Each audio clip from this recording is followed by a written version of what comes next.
नमस्कार दोस्तों, राधे राधे, जय श्री कृष्ण।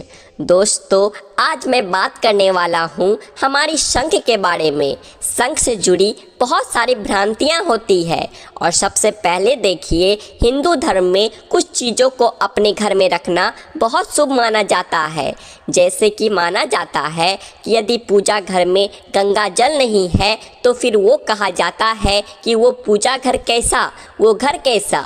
यदि घर में रामायण नहीं है, यानी कि जो धार्मिक पुस्तक रामायण नहीं है, तो कहा जाता है कि वह घर नहीं, शमशान के समान होता है। वैसे ही जिस पूजा घर में शंख नहीं होती, उस घर में माना जाता है कि नारायण की पूजा पूर्णता से, यानी कि भली भांति हो ही नहीं सकती। इतना शंख का महत्व है।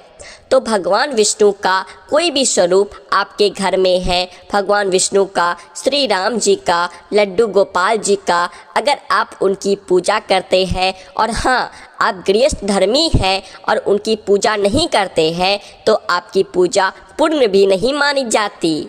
तो आपको इनके स्वरूप की पूजा के लिए अपने घर में शंख रखना अनिवार्य है। वहीं पे समुद्र मंथन के दौरान शंख भी निकला था। जो रत्न निकले थे उसमें से एक रत्न शंख को भी कहा जाता है। तो कौन सा शंख हमारे घर में रखना उत्तम है, और यदि इस प्रकार शंख को रखकर पूजन करते हैं, जो कि आज के वीडियो में मैं सब बताने वाला हूँ आपको, तो निश्चित रूप से सौभाग्य जागृत होता है। लोगों के मन में शंख को लेकर कई प्रश्न उठते हैं कि शंख कैसा रखे, 2 रखे, 4 रखे, कौन से शंख घर में रखना उत्तम है, शंख बजा सकते हैं या नहीं बजा सकते। तो ये तमाम सारी बातें आज के वीडियो में मैं आपको बताने वाला हूँ। हिंदू धर्म में जैसे कि घर में रामायण का होना अनिवार्य है, गंगा जल का होना अनिवार्य है, ठीक वैसे ही शंख का होना भी अनिवार्य है। अब जो लोग अपने घर में शंख नहीं खरीद पाते हैं, तो कभी भी जैसे सर्वार्थ सिद्धि योग हुआ या फिर कोई भी शुभ दिन हुआ, या फिर यदि आप इस महीने भी खरीदना चाहते हैं, तो आप खरमास लगने से पहले 14-15 तारीख तक आप खरीद सकते हैं। तो आप तब तक शंख खरीद सकते हैं, या फिर कोई भी शुभ दिन होता है, शुभ नक्षत्र वगैरह हो, तो भी आप अपने घर में शंख ला सकते हैं। अब यदि पहले से आपके घर में शंख है, तो देखिए, सबसे शुभ होता है घर में दक्षिणावर्ती शंख रखना। दक्षिणावर्ती शंख, यानी कि इसकी पहचान मैं बता दूं आपको, क्योंकि कन्फ्यूजन हो जाएगी कि दक्षिणावर्ती शंख जो है वह क्या है, तो कन्फ्यूजन काफ़ी हो जाएगी कि दक्षिणावर्ती शंख क्या है। तो देखिए, शंख का जो पूंछ है उसको अपने मुंह की तरफ, यानी कि अपने तरफ करें और देखें कि शंख का जो खुला हुआ स्थान है, जिधर से आप जल भरते हैं, वो किधर आ रहा है। यदि दक्षिण की तरफ में वह खुला हुआ स्थान आ रहा है, तो वह दक्षिणावर्ती शंख है, और यदि बाईं तरफ मुंह खुला हुआ है, तो वह बायावर्ती है। अब समस्या ये आती है कि हम घर में 2 शंख रख नहीं सकते, फिर क्या करें, कैसे दोनों शंखों को रखें, क्योंकि दक्षिणावर्ती शंख जो है, इसमें हमेशा सिक्के भरकर, चावल भरकर या फिर अनेक उपायों के लिए दक्षिणावर्ती शंख साक्षात माँ लक्ष्मी का स्वरूप मानी जाती है।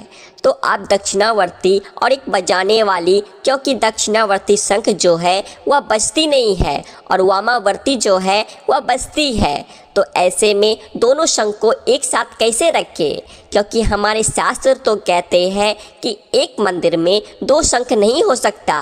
तो दक्षिणावर्ती शंख को आप सिक्के भरकर लाल कपड़े में लपेटकर अपनी तिजोरी में रख सकते हैं, या फिर मंदिर में भी आप रख सकते हैं। लेकिन आपकी नारा बदल दीजिए, एक शंख के ऊपर आप चाहे तो माँ लक्ष्मी को या फिर उनके पास रख सकते हैं, या फिर माँ लक्ष्मी की कोई मूर्ति है तो एकदम शंख के पास विराजित कर सकते हैं, और एक शंख नारायण की तरफ या फिर पूजा घर में, मतलब कि दोनों को सटाकर पास में नहीं रखना चाहिए।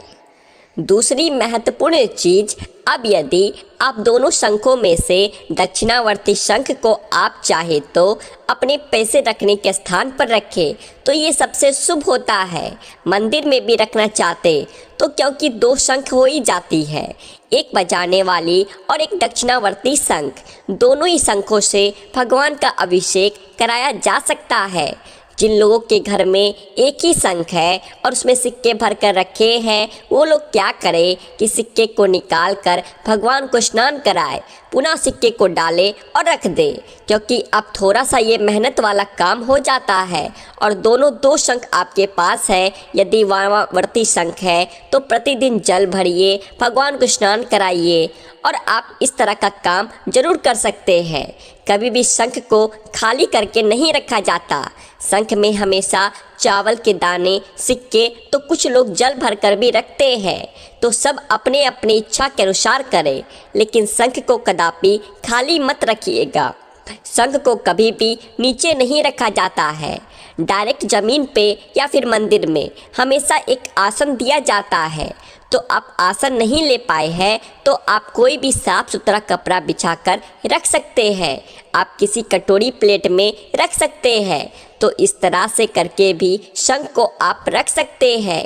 शंख को हमेशा उसकी पूंछ यानी जो बजाने वाला भाग होता है वो पीछे, और जो खुला वाला मुंह, जो नुकीली वाला साइड होता है, वह आगे की तरफ रखते हैं। तो ये सब चीज़ आपको ध्यान रखना होगा। देखिए, शंख कोई प्रकार का नहीं होता, या बहुत तरह का होता है, जिसमें कि वामावर्ती, दक्षिणावर्ती, मध्यावर्ती, यानी कि एक बीचों बीच में शंख खुलती है, एक कौड़ी शंख बोली जाती है।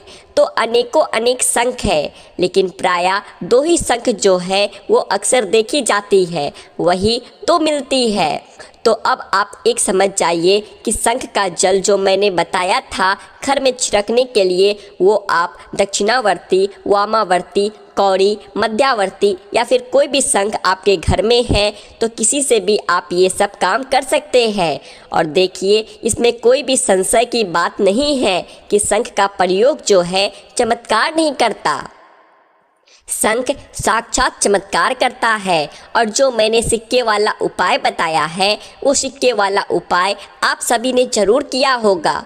तो देखिए, ये सारे जो छोटे छोटे बातें वह जीवन को हर तरह से सफल और सुखी बनाते हैं। और दोस्तों, हाँ, माँ लक्ष्मी की पूजा में और नारायण की पूजा में शंख का होना उतना अनिवार्य है कि जैसे कोई महत्वपूर्ण चीज़, मान लीजिए जैसे आपने भगवान को भोग नहीं लगाया, वैसी चीज़ें आपसे छूट जाती है। इसीलिए शंख का होना अति अनिवार्य है, जो आपको अपने घर में रखना चाहिए। अब ये प्रश्न आता है कि क्या औरतें शंख बजा सकती है या नहीं। तो देखिए, अगर मैं ऐसा बात कहूँ तो हमारे यहाँ पर ये कहा जाता है कि स्त्रियों को शंख नहीं बजाना चाहिए। क्यों नहीं बजाना चाहिए? तो बोला जाता है कि उनके गर्भ से भी जुड़ जाता है। और यदि हम इस तरह से देखें तो हाँ, बजा सकती है। तो दोनों जगह अपनी अपनी नियम है, अपने अपने रीति रिवाज है, क्योंकि माता दुर्गा ने भी शंख बजाया था। तो शास्त्रों में तो कोई मना ही नहीं है, आप शंख बजाना चाहे बजा सकती है। परंतु कुछ विद्वानों का और कुछ शास्त्रों के अनुसार स्त्रियों को शंख बजाने के लिए मना किया गया है। तो ये चीज़ें आप अपने अनुसार देख ले कि आपको क्या करना है। मित्रों, अगर आप प्रतिदिन शंख पे श्री लिखते हैं तो इससे माता लक्ष्मी की अथाह कृपा आप पर बनती है और आपका तिजोरी रुपए पैसों से भरा रहता है। तो दोस्तों, आज के लिए बस इतना ही। आशा करते हैं आपको ये जानकारी अच्छी लगी होगी। तो वीडियो को एक लाइक करें और ऐसी ही और जानकारियाँ जानने के लिए आपके अपने चैनल द आध्यात्मिक टेल्स को सब्सक्राइब भी कर ले। राधे राधे, जय श्री कृष्ण।